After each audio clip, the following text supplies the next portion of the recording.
mais bango bakenda mal ko tordre aux sens. OK? Ça veut dire ba kotsa ba bilo musu na kati.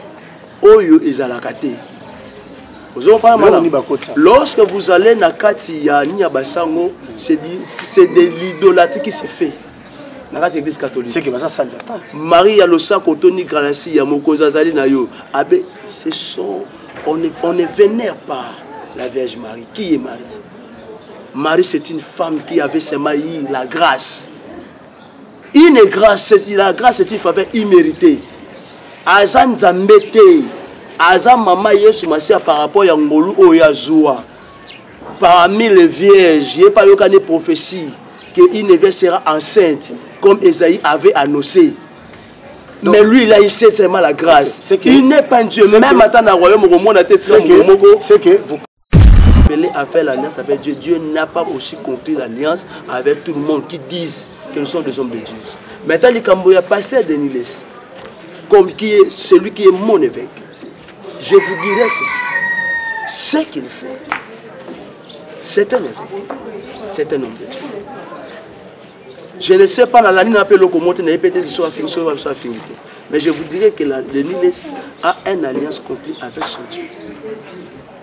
S'il est donné ce qu'il est, et ça parce que Nanzambé n'a pas habité fait, mais il a alliance à Nanzambé. Les catholiques. Yokanga malana zoya de Makila Yesu Sali. Te Makila Yesu Sali. Et puis il faut essayer que Makila Yesu Masia, basé on te sur Sumuki. Makila Yesu Masia basé ngango lorsque tu as transgressé la loi. Mais lorsque tu pêches, on demande pardon. Mais lorsque on transgresse la loi, la parole de Dieu, c'est de là on doit demander la purification du sang de Jésus afin que cela puisse enlever notre iniquité. Maintenant, lorsque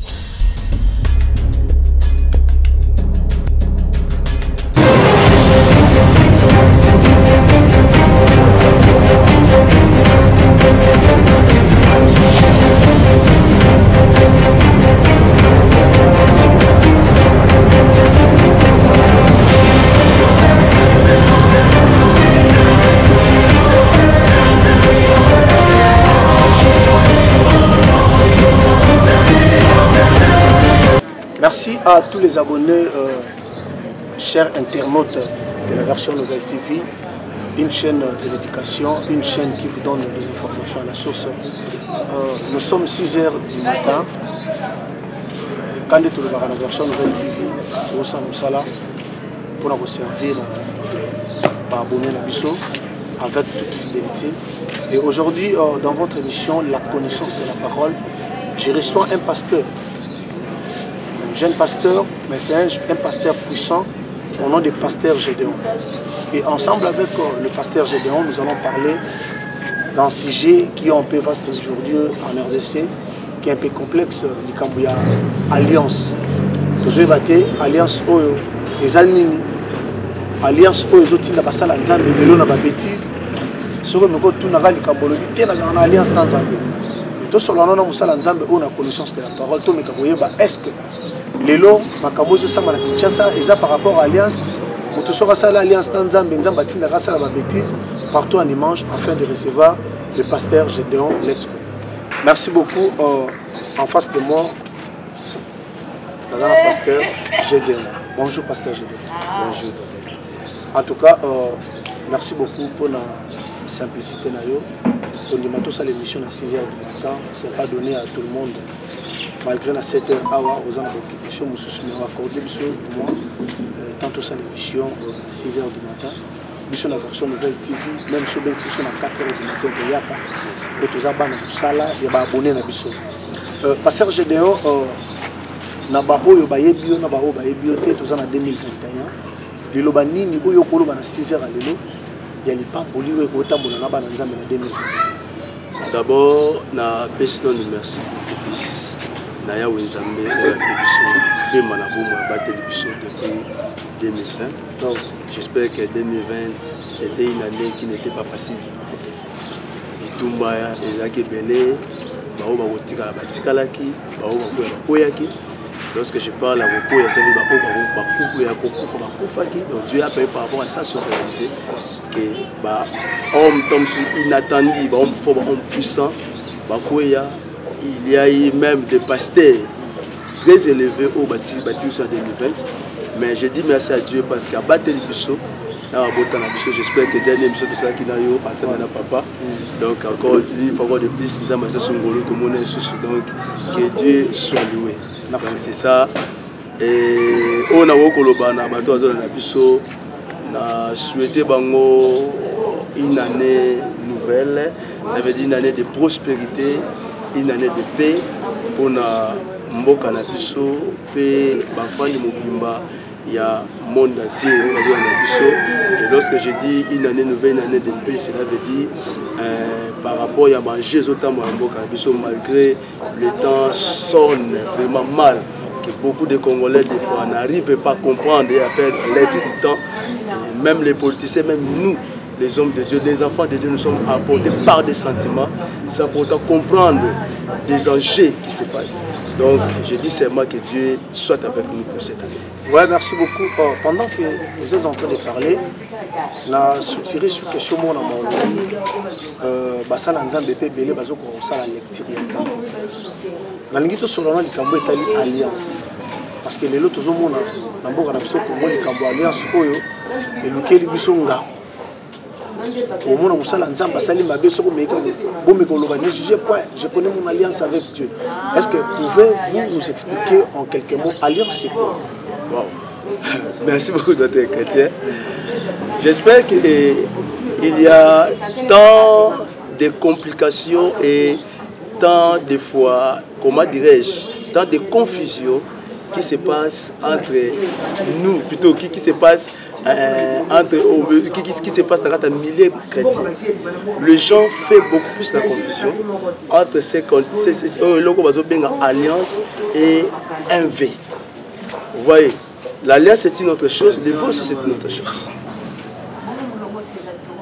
Par l'alliance, j'espère que nous serons parmi les définitions qui composent l'alliance. L'alliance veut dire tout simplement un contrat. L'alliance est un contrat conclu par deux ou plusieurs personnes.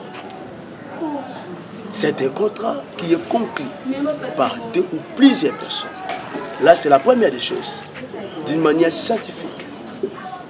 Or, l'alliance, cela est structuré est tiré, est composé plutôt de deux mots hébraïques. Nous avons le mot dianteke et le mot sulteke. Le mot dianteke veut dire tout simplement c'est une alliance qui est conclue entre Dieu et les hommes. C'est ça le mot dianteke. Lorsque nous parlons le mot sulteke veut dire tout simplement une alliance qui est conclue entre les hommes et les hommes. Ça veut dire une personne face à son camarade, tout plusieurs personnes. Oui, mais tout le Belasco alliance, il y a Dieu envers un serviteur de Dieu. Ok. Voilà, cette alliance-là. D'abord, en parlant dans la Bible, parmi les alliances de Genèse à l'Apocalypse, où ils allaient retracer dans la Bible, nous avons de Genèse à l'Apocalypse, nous avons 8 grandes alliances qui ont été conclues dans la Bible. Je dis bien, 8 grandes alliances. Ça veut dire qu'il y a aussi des alliances qui se font. Mais parmi les grandes alliances, nous avons 8 grandes alliances qui ont été faites, plutôt qui est structurée dans la Bible. Premièrement, nous avons l'alliance, ce qu'on appelle l'alliance en Éden. Ok? Voilà, l'alliance en Éden. L'alliance en Éden, c'est la première alliance. Voilà. L'alliance en Éden, cela a été conclu par Adam et Ève. Mais il y avait quand même des principes dans cette alliance. Oui, les principes, ça veut dire quoi? Les signes de cette alliance, c'est l'arbre de vie.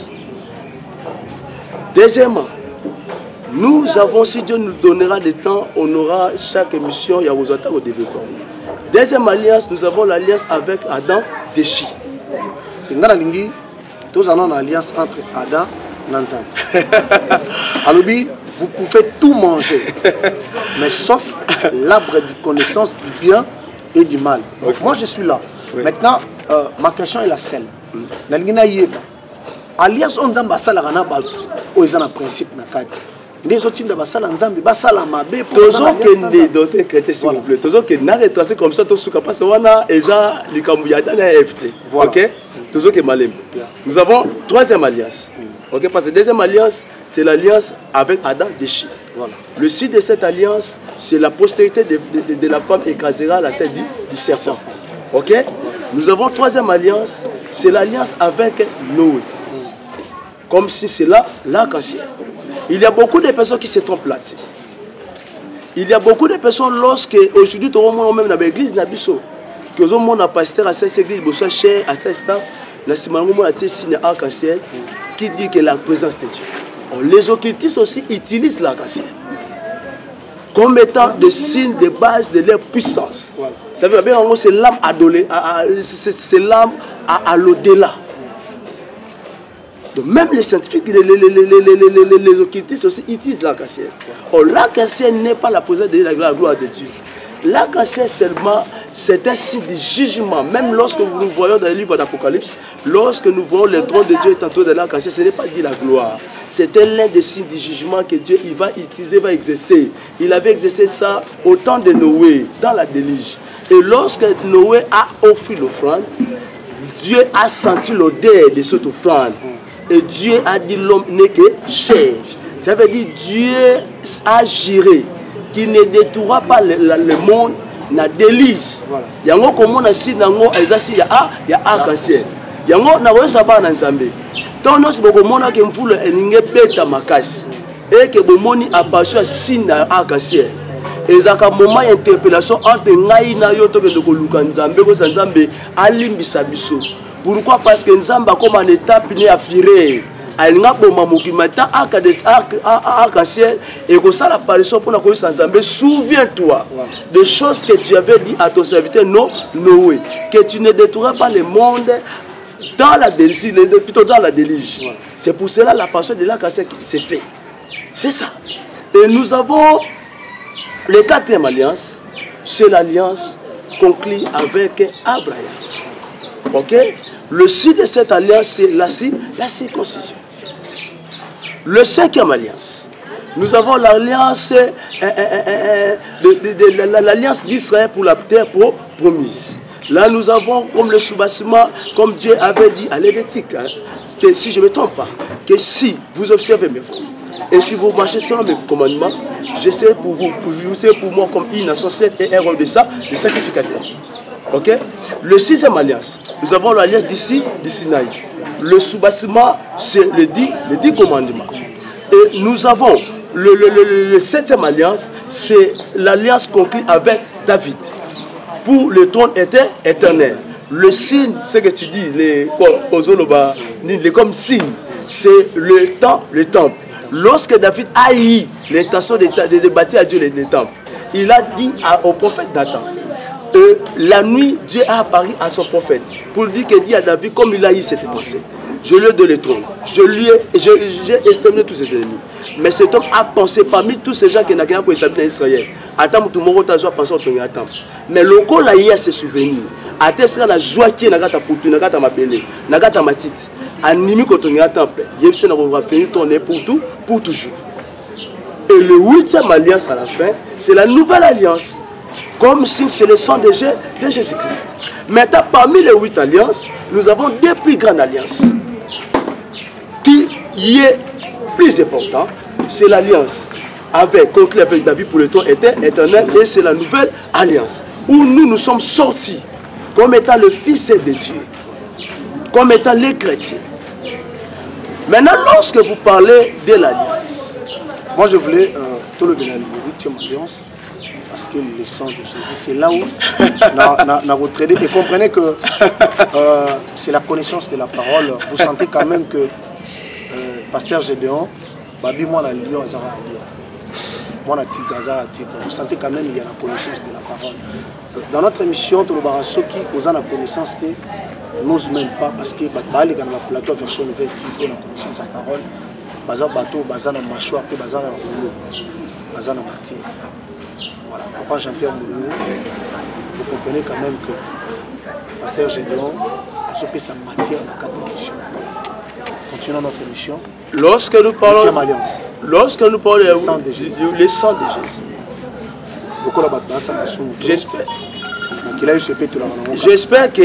j'espère que beaucoup de personnes, des fois, ont mal pour interpréter mot ou grâce.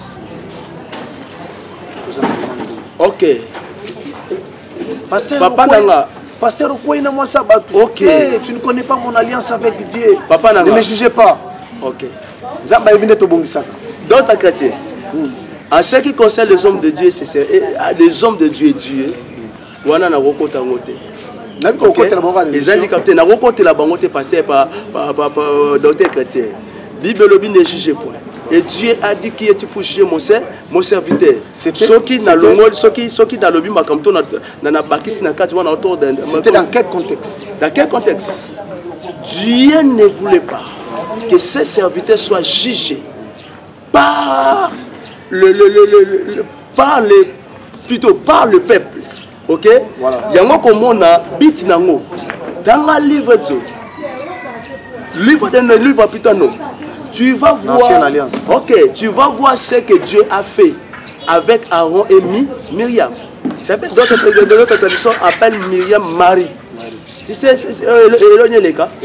Lorsque Dieu a donné l'ordre, il a dit à Moïse que le peuple, les enfants d'Israël, la femme éthiopienne, Niko Saranaba. Ok? Et Bible lobi na la Kezanza Nzambe. Comprenez, Moïse chers internautes, ce n'est pas internet, internautes. On les a bâtis à papa. Moïse a parlé. Nom de Dieu, pardon s'il vous plaît. Ne jugez pas mes serviteurs. Ndi yango le salut que basala nzambe batambola na des autres. D'autres chrétiens nazoya. On juger bango azate. D'autres chrétiens nazoya. Basala nzambe aboyi ko kota na angle wana. Yoka nazoya. Po yokanga malo nazoya. Makila Yesu esali. Te makila Yesu esali. Et puis est-ce que makila Yesu basiya basi on te sur sumuki. Makila Yesu basi basenga ngo lorsque tu as transgressé la loi. Mais lorsque tu pêches, on demande pardon. Mais lorsque on transgresse la parole de Dieu, c'est de là on doit demander la purification du sang de Jésus afin que cela puisse enlever notre iniquité.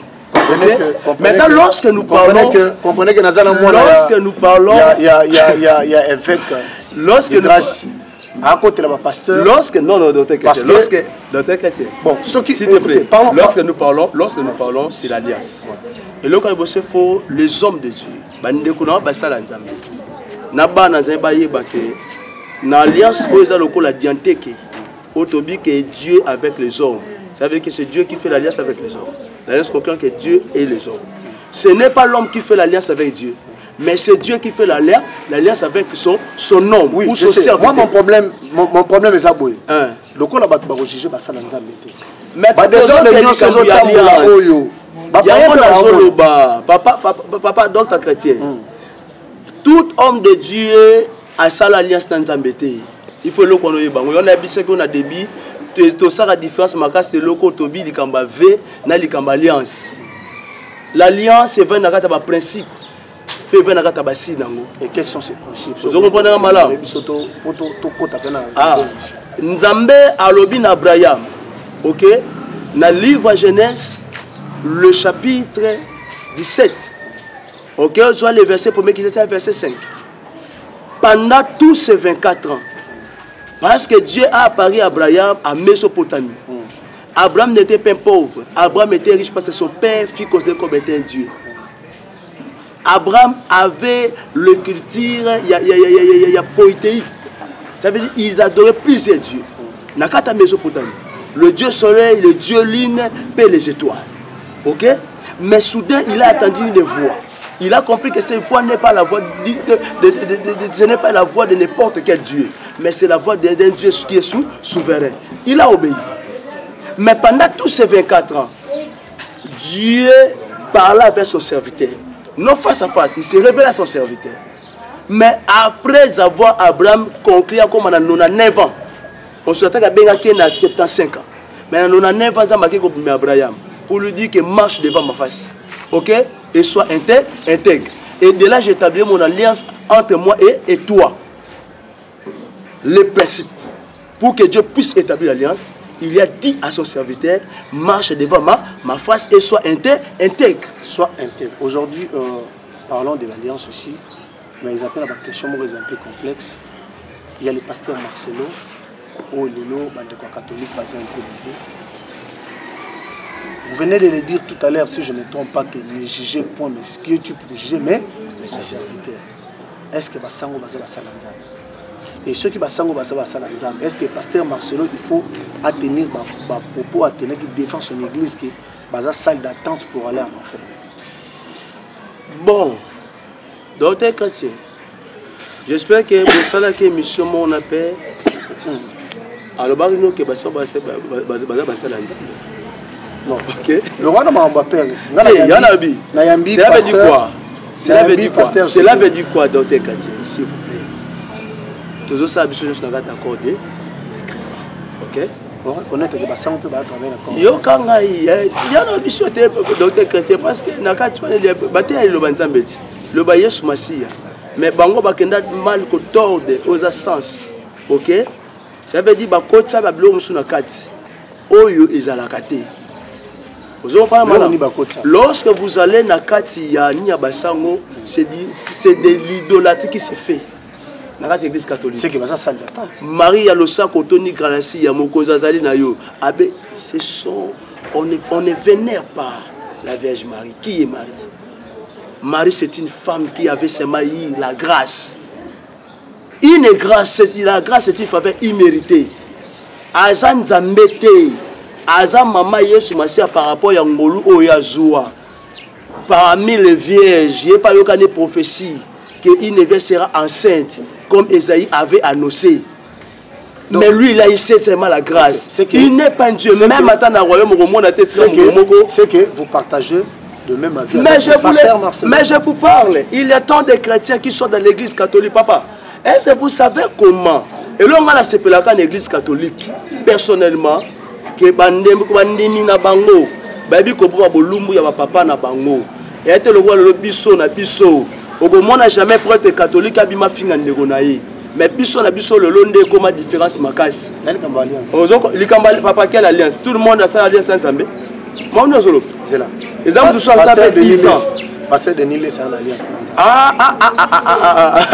s'il vous plaît donc des chrétiens en parlant par de Nile je vous dirais que là c'est mon président. Non, ici on parle de la. Je ne peux pas être entré. Si tu me dis que derrière ça alliance dans Zambie, je te dirais que ça alliance fait dans Zambie. La catholique boy a donné les. Non, il y a pas catholique qui n'a boy parce que yo lobi nanga que ma pasteur Marcelo a dit que l'église catholique est assez d'attente pour l'enfer. N'en expliquer yo, n'en expliquer que ce qu'ils font là dans leur église, c'est de l'idolâtrie. Cela veut dire on ne vénère pas une femme et on ne vénère pas Dieu, mais ils sont en train de devenir des statues. Parlons du lorsque vous parlez de pasteur Denis. Pasteur Denis. Le pasteur Denis. Aujourd'hui, pasteur Denis Azana Bakonki à la télé, na Dingwe, na Ferre, na Wera. Est-ce qu'un homme de Dieu, Azana Alliance Nanzam, est-ce qu'il y a une distraction? Bon. Et dis-moi les gars, tu vas insulter ce que je dirais, est-ce que ça permet l'alliance? Ce que je dirais, pas bande j'espère qu'un homme de Dieu reste toujours un homme de Dieu, quel que soit ses défauts. Ok? Donc comprenez que ce n'est pas moi qui lui établi, mais c'est Dieu. Mon ami, raison pour tout. Pardon s'il vous plaît.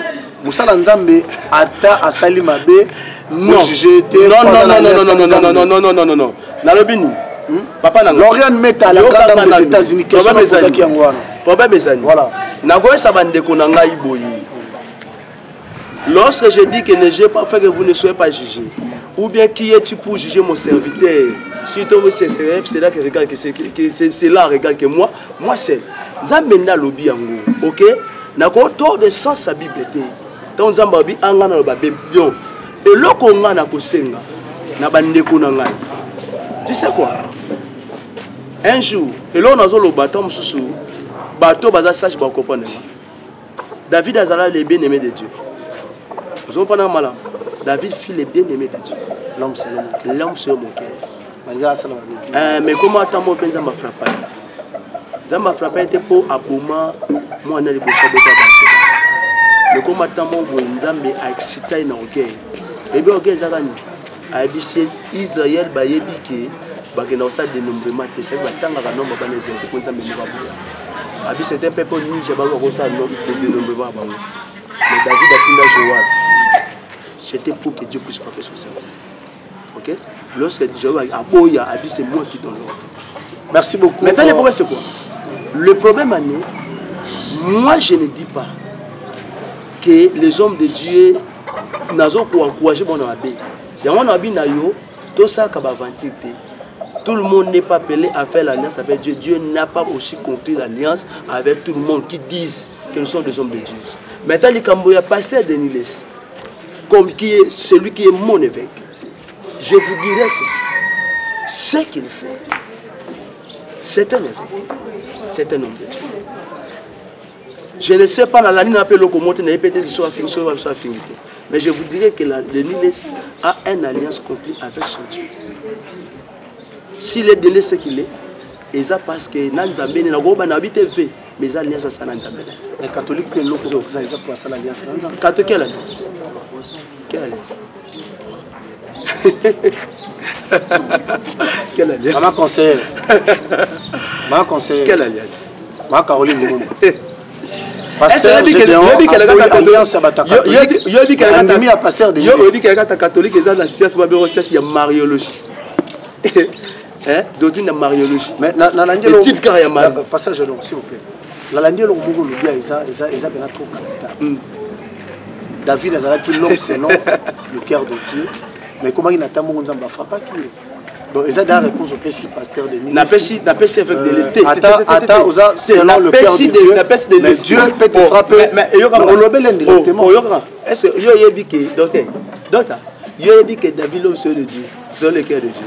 Nzamba betete mais nzamba inga kansené ya liboso. Il faut y bango. Nzamba inga kansené. Mais mi balé à cause de son alliance. Lorsqu'il s'est sauvé de David, Dieu a rétabli. Est-ce que David, ce qui dit était l'alliance? Tu n'as expliqué qu'on dit était l'alliance. David ne fit pas de la participation. Tu peux bien constater na conflit na mukoza. Voilà ça mukoza papa pour nangai. Ok? Donc na boy na vous pouvez accepter d'aller en enfer. Non, je ne peux pas. Ma papa, si il s'agit de défendre les hommes de même Santa Moussa Nzamoko Wabet à dehors, il y a mon président de Niles et que Moussa Nzamoko a soumuki à Kouei. Et que nous avons mis le volume de mon animé. Moi, je ne viendrai pas aussi pour créer qu'il a péché à ce. Non. Vous avez compris, la côté l'émission na robenge papa nanga s'il te plaît ton homme de Dieu vient. Aïe. Tant sur mon édo ça qui boit la prochaine fois, pour ça on tata toi battu, c'est pas pour vous. Mais devant les gens, je vais lui défendre. Vous avez papa c'est un homme de Dieu. Ceux qui peuvent na salle erreur et qui n'a expliqué ton appel ses conseils. Na simon na ko se cailler. Lobby paye. Comme ta salle zo monana. Merci beaucoup sur yo salité. Comprenez que au moins il y a évêque de haut. Grâce balobaka boy donc au moins nous toy bible à l'ogara au défendre le car attends c'est pour mélater on peut se faire vexer mais là voilà merci beaucoup c'est votre émission la connaissance de la parole. Merci la bijou à foi maté sur la grande dame de Paris. Maman Francine Mombo, maman sociale en direct qui a maté. Merci à celui qu'on appelle mon révérend Dominique Lopaka. Voilà, dans mon plateau, je le pasteur Gédéon, toujours le Belle Alliance. Maman Rose Kapinga, maman sociale. Pasteur. David, l'homme selon le cœur de Dieu. Nzambe a frappé qui. On est dans le baquet. Nous trouvons aux années dans l'alliance Nzambe. Assez trompé. L'alliance est basée pour les principes, c'est les principes, c'est ça que je vous ai dit. Ok? Pour Lelo, parce que Lelo, il y a une alliance au Basala Nzambe, Bakomi, au Bala Ndenge Balingi, sur le qui pour juger mon serviteur. D'autres chrétiens. Vous soutenir les Bangois qui vous doivent juger ma serviteur. D'autres chrétiens, n'habitez pas boy. Donc, ce que vous comprenez, Kolobate le Coran, le but n'a pas si clair. On me sonne à l'obiango avec tant de sagesse. Vous comprenez? Tout le monde n'a pas fait alliance avec Dieu. Parce que l'alliance est basée sur les principes. Pendant que Abraham a sali 24 ans, il a bien Mésopotamie, à Tamboli. Mais Balobin, c'était sur est-ce que c'est l'alliance? Ce qui se passe aujourd'hui dans notre pays. Il y a d'autres personnes qui se tombent. Ok? L'alliance et ça, mais pas battu sauter. On reconnaît un homme d'alliance par rapport à voilà. Mais bah, aujourd'hui, il n'habité selon Prince. Quand on dit que Bamizia base en alliance, que alliance ne se fait pas avec tout le monde. Je vois le exemple. Je vois le exemple. Que l'alliance ne se fait pas avec tout le monde. Peut-être le numéro 1 n'a pas. Oui, ce qui est le numéro 1, Papa Simon. Peut-être Papa Simon est numéro 1 n'a pas. Que Azan alliance dans Zambie. Wana eza selon fona wondenza mbabimela ki mombu na ye. Alobela ki mombu na ye. So ipona bandenation ya musulman. Eza ndenza mitanso abimela ki maïd na bango nde pitonza ma serevela ki. Ya lokola lelo opesa exemple typique ndeto vandi boye. Ngai na avec le biso na ba avec na avec les yangs. Ngo bangani ke ndenga vers les na alliance na Nzambe, biso to alliance na Nzambe. Qui dit qui? Non. Nous sommes sous son alliance, l'alliance de son Dieu. Voilà. On rappelle une question ya mon pied. Le autre moment, on a un jeune pasteur, nous avons au sein de l'église, nous avons sous alliance, il y a pasteur de grâce, nous avons un ministère, nous avons un ministère, nous avons un ministère. Expliquez ce phénomène. Bon, parce qu'aujourd'hui, ils ont vaguement ça. Le ministère, il faut même payer le monde à un ministère. Moïse Mbi est ministre, Néhéma est ministre, l'autre est un pasteur, j'ai un ministre. Mais, nous avons un papa, mais ministre bon, est-ce qu'ils ont des ordres? Il faut faire la synthèse entre l'église, plutôt la différence entre l'église et le ministère. Et le ministère est comme l'église. Non. Car une église, c'est la structure église. Bon, pasteur, j'ai un ministre. Il n'y a pas de protocole, il n'y a pas de musicien, il n'y a pas de serviteur. Lorsque vous parlez de l'église, ils ont, comment dirais-je, parce que nous avons beaucoup de temps dans la carte.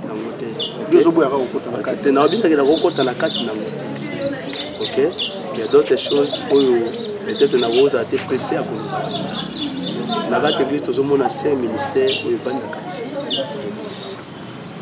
Nous avons l'apostolat, le pastorat, nous avons l'évangéliste, le doctorat et la prophétie.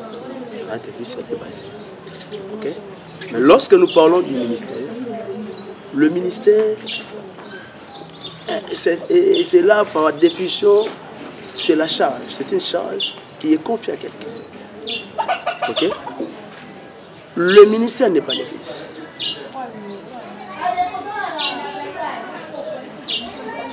Bon, notre quartier, oui bien. Dans la Oboni, oui, pas les qui. Ils ont pas l'église de Guadeloupe. Ils ont pas il y a un peu de la campagne. L'église, l'église, ils ont comme le rôle à COP. L'église, ils ont chargé de ça veut dire appel. C'est un appel. Tout le monde n'est pas appelé d'être un visionnaire. C'est ça le problème pour nous les Congolais. Congo et Lingimam, tout le monde n'est pas appelé d'être un visionnaire. Il y a un moment de confinement, ils ont passé mon là. Abi, tout le confinement. Nous avons compris que les gens sont serviteurs, quand serviteurs beaucoup. Tous les serviteurs, tous les boussiers, ça. Baki Bayo Lukambo. Il y a un moment, ok. Les commissions de jouer dans la classe, comme pasteur. Ouais. Je suis dans le commerce, comme pasteur. Papa,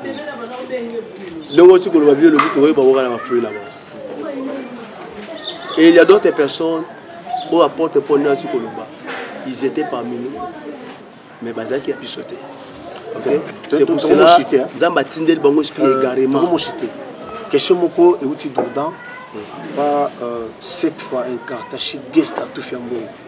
Abina posé une question pour Abina Zolandayo. Vous avez dit pasteur de l'Église.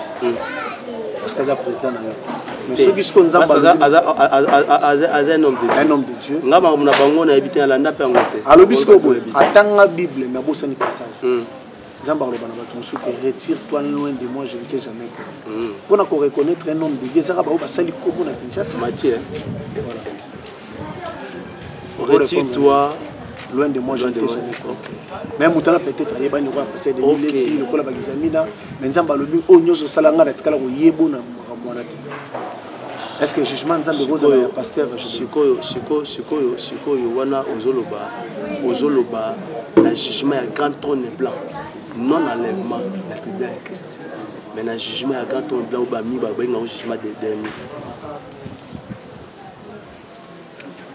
Bible zoloba le quoi va serviteur ya iniquité. Tu me comprends? Parce que ceux qui seront enlevés ne seront jamais jugés dans la grande trône blanc. Ils ne seront jamais jugés. Mais ceux qui vont rester,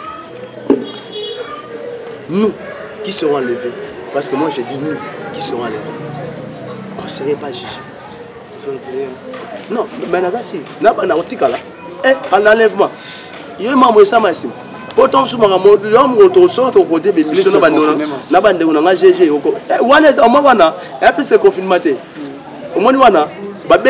le jour du Seigneur. Nous avons le jour du Seigneur, un jour à grâce, un jour à colère. Il y a Nzambe, des versets. Ce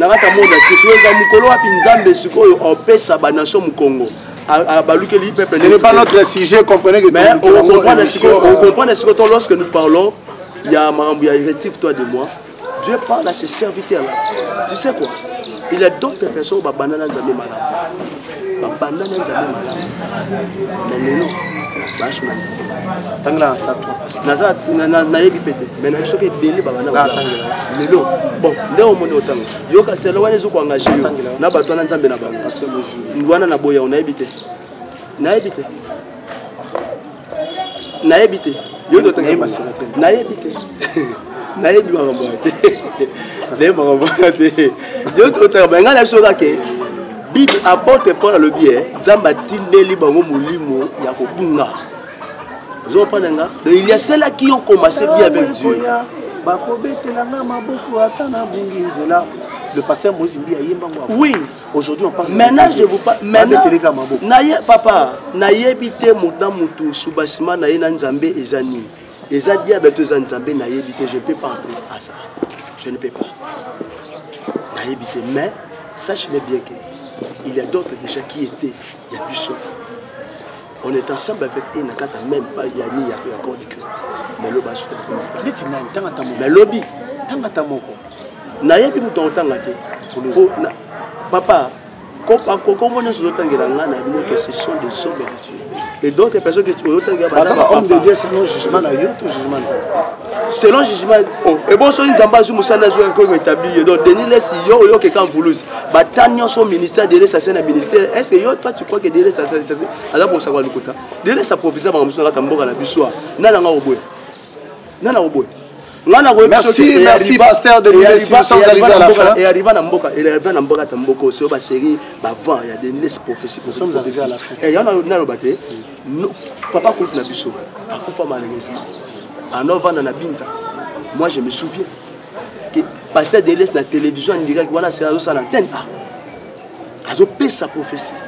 Et ça nous a pasteur de non, maman, papa Nanga, je te dis que c'est pasteur Marcelo. Papa, ce sont des hommes de Dieu. Il y a beaucoup de personnes catholiques qui ont habité que est-ce que vous avez un problème avec catholique? Non, on a lobby bien que catholique. Est-ce que vous avez habité que pape a eu confirmé du Cambia et homosexualité? On a habité sur le côté, mais on a la mou. On a mon réseau social pour battre au Tinder. Nous accepter le merci, nous sommes arrivés à la fin.